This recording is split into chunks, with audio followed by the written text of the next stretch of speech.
முருகப்பெருமான் சதாசிவனின் முழுமை. சில பேர் கேட்கலாம், அப்படின்னா முருகனை சதாசிவனை விட உயர்ந்த இடத்தில் வைக்கிறீர்களா? சதாசிவனுக்கும் உயர்ந்தவரா முருகன்? இது எப்படி சாத்தியம்?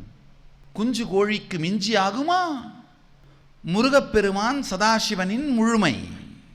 சதாசிவன் 5 திருமுகம் உடையவர்.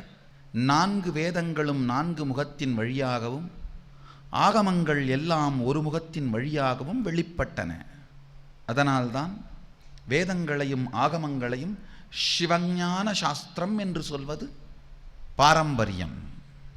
சத்யோஜாதம், தத்புருஷம், அகோரம், வாமதேவம், ஈசானம் 5 முகங்களின் வழியாக 4 இருந்து 4 வேதங்களும் 5வது திருமுகத்திலிருந்து ஆகமங்களும் மலர்ந்தருளின.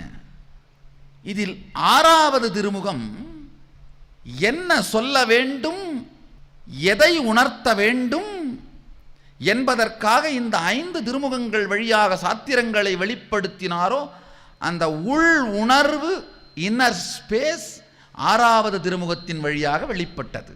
கைலாசாவின் கந்தசஷ்டி மகோத்சவம். பகவான் நித்யானந்தரை கேளுங்கள். 6 நாட்கள் தினந்தோறும் நடைபெறும் தொடர் நேரலை சத்சங்கத்தில் இணையுங்கள்.